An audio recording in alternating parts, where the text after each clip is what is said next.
జంగారెడ్డిగూడెం మండలం గురవాయిగూడెంలోని తెల్లమది చెట్టు కింద స్వయంపోయి వెలిసిన మధ్య ఆంజనేయ స్వామి ఆలయం వద్ద నిర్వహించే అభిషేక ప్రక్రియలో భాగంగా అర్చక స్వాములు స్వామివారి ధ్రువమూర్తికి పంచామృత అభిషేక కర్తవ్యం నిర్వహించారు. తదుపరి శనివారం స్వామివారి జన్మ నక్షత్రమైన పూర్వభద్ర నక్షత్రం సందర్భంగా ఆలయ మండపంపై ప్రత్యేక పూలతో అలంకరించారు. ఆలయం వద్ద మజ్జిగ చలివేంద్రాన్ని ప్రారంభించారు.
ఏలూరు జిల్లా జంగారెడ్డిగూడెం మండలం గురవాయిగూడెం గ్రామంలో స్వయంభూమూర్తిగా కొలువైన శ్రీ మధ్యాంజనేయ స్వామివారి దేవస్థానంలో ఈ రోజున శనివారం కావున ప్రతి శనివారం వల్లే ఈ శనివారం కూడా ఉదయం 8 గంటల నుండి మా దేవస్థానం అర్చక స్వాములు, స్థానాచార్యులు వారు, వేద పండితులు సమిష్టిగా శ్రీ మధ్యాంజనేయ స్వామివారికి పంచామృత అభిషేకం అత్యంత వైభవంగా జరిపి ఉన్నారు.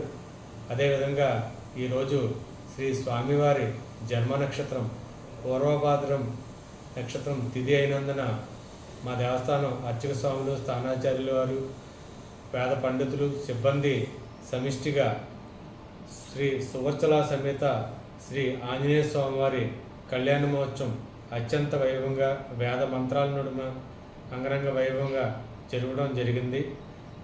అదేవిధంగా భక్తులు 50 మంది ప్రతిరోజు శ్రీ స్వామివారిని దర్శించి తదనంతరం మండపంలో ఉచిత ప్రసాదం, తదనంతరం అన్నప్రసాద భవనం నందు అన్నప్రసాదం కూడా స్వీకరించి వెళ్ళవలసిందిగా కోరుచున్నాం.